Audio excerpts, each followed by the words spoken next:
Hello students, आज हम class 7th के जो हमारा पहला चैप्टर है ज्योग्राफी का रिसोर्सेज, इसके बारे में जानेंगे। रिसोर्सेज यानी कि संसाधन कितने तरह के होते हैं और कैसे इन संसाधनों का कंजर्वेशन किया जाता है, इन सभी के बारे में हम डिस्कस करेंगे। तो आइए स्टार्ट करते हैं चैप्टर को।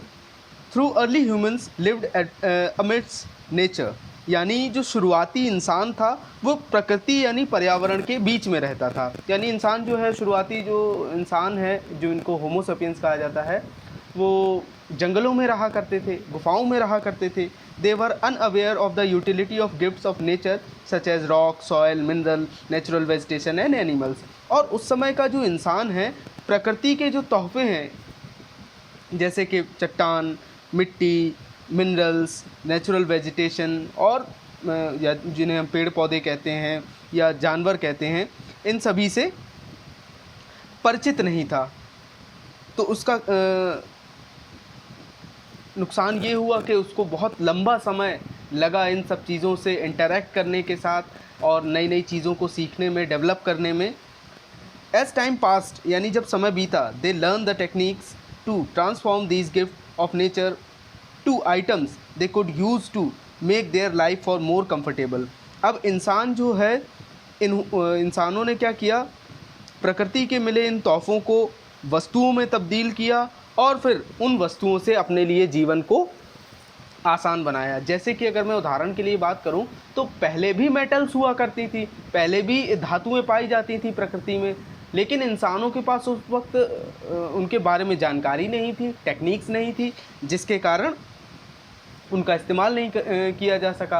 अगर मैं एग्जांपल के तौर पर बात करूं कि जितने भी औजार हैं, मेटल्स हैं, अगर और फॉसिल फ्यूल्स हैं या जो मिट्टी है, ये सभी पहले भी थी, जानवरों के लिए भी थी, डायनासोर के लिए भी थी, लेकिन ये कभी उनका इस्तेमाल नहीं कर पाए, इसलिए ये कभी उनके लिए रिसोर्स नहीं बने। जबकि इंसानों ने उनका इस्तेमाल करना शुरू किया, इसलिए वो इंसानों के लिए रिसोर्स के तौर पर तब्दील हुए। तो it was then that these gift of nature became resources. तो इस तरह से जो पर्यावरण के दिए हुए उपहार हैं वो हमारे लिए रिसोर्सेज बने, संसाधन बने। Resources refer to the things that can be transformed into more valuable and useful things to fulfill human needs। यानी संसाधनों को उन वस्तुओं के तौर पर रेफ़र किया जाता है जिनको एक या एक से अधिक वस्तुओं में तब्दील कर या ट्रांसफॉर्म कर उनकी वैल्यू को, उनमें वैल्यू एडिशन किया जाता है, उनकी महत्वता को बढ़ाया जाता है, जिससे इंसानी आवश्यकताओं की पूर्ति की जा सकती है। Some example of resources are water. अगर हम उदाहरण के तौर पर हम बात करें तो पानी एक संसाधन है।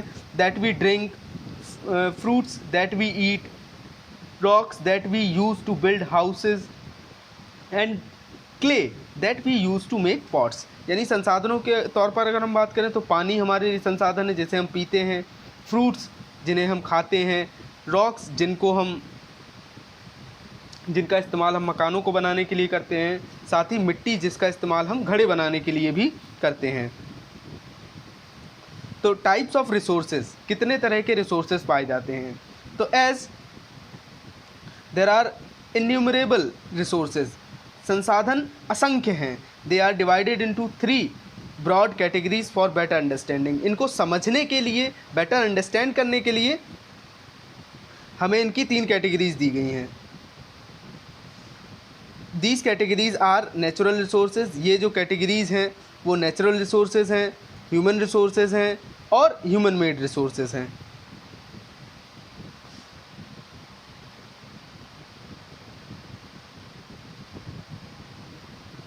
तो नेचुरल रिसोर्सेज के तहत आने वाले कौन कौन से संसाधन हैं, आइए इसके बारे में डिस्कस करते हैं। All the resources such as land, water, air, soil, mineral, natural vegetation, sunshine and fossil fuels which are derived from nature are known as natural resources। यानी वो सभी संसाधन जैसे कि ज़मीन, पानी, हवा, मिट्टी, खनिज पदार्थ, पेड़ पौधे, सूरज की रोशनी, जीवाश्म ईंधन जो होता है, पेट्रोल, डीजल, ये सभी हमें प्रकृति से प्राप्त होते हैं, इसलिए ये सभी नेचुरल रिसोर्सेज हैं। तो natural resources are further classified on the basis of their. यानी प्राकृतिक संसाधनों को और कई भागों में विभाजित किया जाता है, जैसे कि ओरिजिन यानी कि उत्पत्ति के आधार पर, डेवलपमेंट विकास के आधार पर, रिन्यूएबिलिटी यानी उनकी कि वो उनको दोबारा प्राप्त किया जा सकता है या नहीं किया जा सकता है, नवीकरणीयता के आधार पर, डिस्ट्रीब्यूशन यानी वितरण के आधार पर। On the basis of origin resources can be classified into biotic and abiotic resources.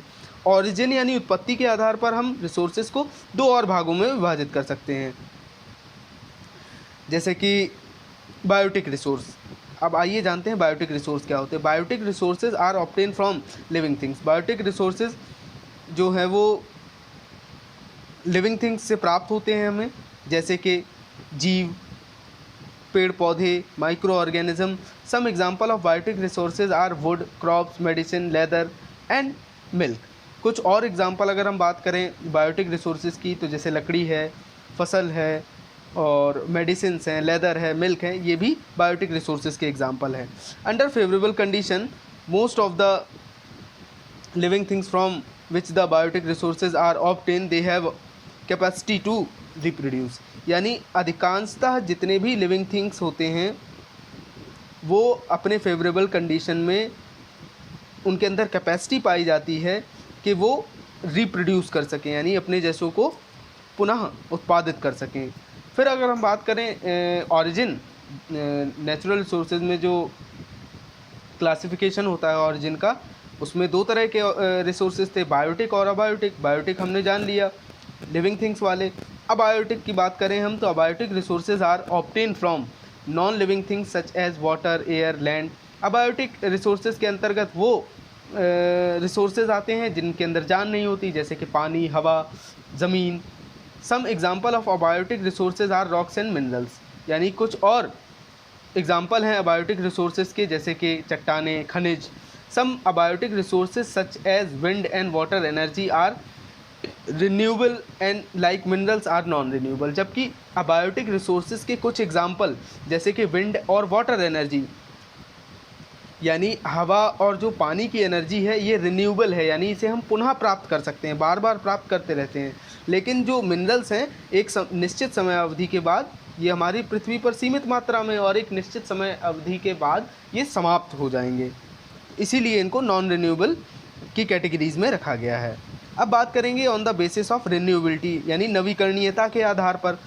तो जो रिसोर्सेज होते हैं रिन्यूएबल और नॉन रिन्यूएबल में, यानी जो रिन्यूएबिलिटी है उसके आधार पर दो तरीक़ों से इनको बांटा गया है। एक होते हैं रिन्यूएबल यानी नवीकरणीय स्रोत, और दूसरे होते हैं नॉन रिन्यूएबल यानी कि अनवीकरणीय स्रोत। तो डिड यू नो, एक आपको डिड यू नो दिया गया है इसमें कि Saudi Arabia was a barren desert earlier but later the discovery of oil reserve has turn the country into one of the richest country in the world. यानी Saudi Arabia जब तक तेल की खोज नहीं हुई थी उससे पहले एक सुनसान रेगिस्तान ही हुआ करता था। कोई वहाँ पर एक तरह से कह लीजिए आप, ना तो आपको इसका जिक्र अरब देशों का इतिहास में बहुत उल्लेखित रूप से मिलता है, ना ही ज़्यादा चलन में आता है। लेकिन जब यहाँ पर तेल की अकूत भंडार की खोज हुई तब ये जो इलाका है वो काफ़ी चर्चा में आता है, और आज दुनिया की जो सबसे बड़ी कंपनी है जिसको हम सऊदी अरामको कहते हैं वो इसी देश में स्थित है।